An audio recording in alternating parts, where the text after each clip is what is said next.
नमस्कार, स्वागत है आप सभी का इस चैनल पर। दर्शकों, आज की इस वीडियो में हम बात करते हैं वृश्चिक राशिफल फरवरी 2026। जी हाँ, फरवरी का ये महीना वृश्चिक राशि वालों के लिए क्या कुछ शुभाशुभ परिणाम लेकर के आ रहा है। ये माह आपको किस प्रकार से प्रभावित करेगा, यानी किन क्षेत्रों में ये माह आपके लिए उत्तम रहेगा और किन क्षेत्रों में कहें तो ये माह आपके लिए खराब या नुकसानदायक हो सकता है। इस माह में आपकी शिक्षा, आपका स्वास्थ्य, आपका प्रेम, आपका दाम्पत्य, आपका करियर, व्यापार, ये सब कैसे रहने वाले हैं, इन सभी विषयों की चर्चा करेंगे आज के इस वीडियो में वृश्चिक राशि के लिए। आप देख रहे हैं हमारे इस चैनल पीटी रामरतन तिवारी को। अगर आपकी दिलचस्पी आध्यात्मिक वीडियो में है, आप ज्योतिष से संबंधित वीडियो देखना पसंद करते हैं, राशिफल देखना पसंद करते हैं या अन्य मुहूर्त से संबंधित वीडियो देखना पसंद करते हैं तो इस चैनल को सब्सक्राइब जरूर करें। बात करते हैं वृश्चिक राशि की। वृश्चिक राशि वालों के लिए माह क्या परिणाम लेकर के आ रहा है। सबसे पहले बात करते हैं विद्यार्थियों को लेकर के। जी हाँ, अगर आप वृश्चिक राशि के जातक हैं, विद्यार्थी हैं, अध्ययन कर रहे हैं, चाहे आप छोटे स्तर की पढ़ाई कर रहे हैं या फिर बड़े स्तर की, उनके लिए ये माह कैसा रहेगा। देखिए, ये माह देखें तो कहीं न कहीं विद्यार्थियों के लिए अभी संघर्षमय दिखाई पड़ रहा है। यद्यपि जो डॉक्टर या फिर इंजीनियरिंग की पढ़ाई कर रहे हैं, उनके लिए इस माह को हम बढ़िया कहेंगे।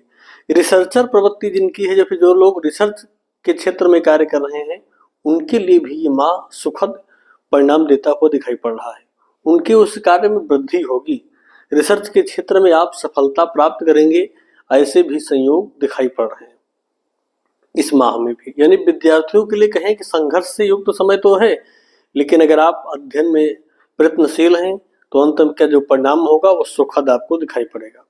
बात करें प्रेमियों के लिए, तो प्रेमियों के लिए इस माह को बहुत सुखद तो नहीं कह सकते हैं। हाँ, कुछ क्षेत्रों में या फिर यूं कहिए कि जो सामान्यतः जो प्रेम सुख आपको प्राप्त होना चाहिए उतना ही प्राप्त होता दिखाई पड़ रहा है। कोई विशेष अवसर या विशेष संयोग सुख प्राप्त हो, ऐसे योग दिखाई नहीं पड़ रहे हैं। तो प्रेमियों के लिए इस माह को साधारण कहेंगे।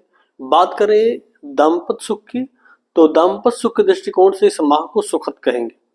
परिवार का भरपूर मात्रा में इस माह में आपको सहयोग, सानिध्य प्राप्त होने वाला है। परिवार से पूर्ण रूप से आपको सुख प्राप्त होगा, उनका सानिध्य भी मिलेगा और हर प्रकार से अनुकूल परिणाम आपको दिखाई पड़ेंगे। माता पिता दोनों की तरफ से आपको अनुकूल परिणाम दिखाई पड़ेंगे।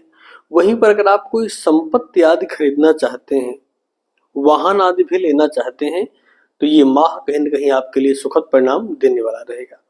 बात करें व्यापारियों के लिए, तो व्यापारियों के लिए इस माह को हम कहेंगे कि ये माह यद्यपि इस समय देखें तो शनि की दृष्टि सप्तम भाव पर होने के कारण व्यापार में भी कहीं न कहीं संघर्ष आपके लिए इस समय चल रहा है।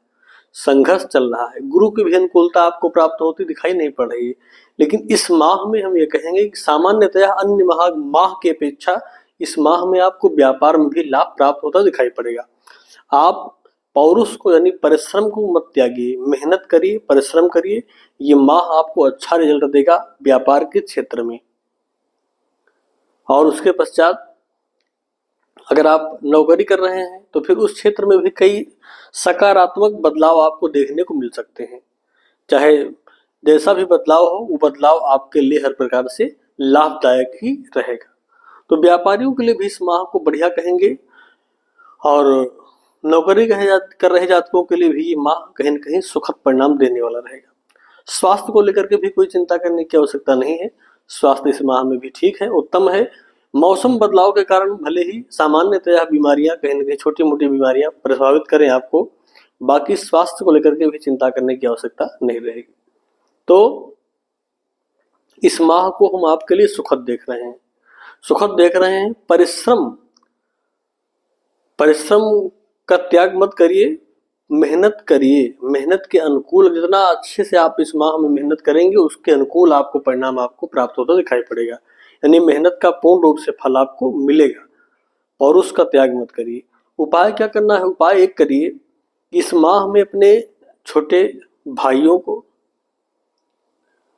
उनको स्नेह यानी उनका जो कहीं न कहीं उनको स्नेह करिए, प्रेम करिए और कुछ उपहार में उनको कुछ प्रदान करिए और उनको अपने साथ रखिए अपने कार्य क्षेत्र में। अगर व्यापारी हैं तो उनको भी थोड़ा सम्मिलित करिए। इस माह में कहीं न कहीं निश्चित तौर पर उनके भी सानिध्य के द्वारा, सहयोग के द्वारा अधिक से अधिक लाभ इस माह में आप प्राप्त कर सकेंगे। दूसरा उपाय क्या करिए, हनुमान जी की आराधना करिए, सुंदरकांड का पाठ कर लीजिए मंगलवार को या फिर हनुमान चालीसा का पाठ नित्य करते रहिए। ये दोनों उपाय इस माह को और ज़्यादा अधिक मात्रा में सुखद बनाने के लिए आपके लिए अग्रसर हो जाएंगे। तो आज के लिए बस इतना ही। पुनः मिलते हैं एक नए वीडियो में, तब तक के लिए आप सभी को नमस्कार।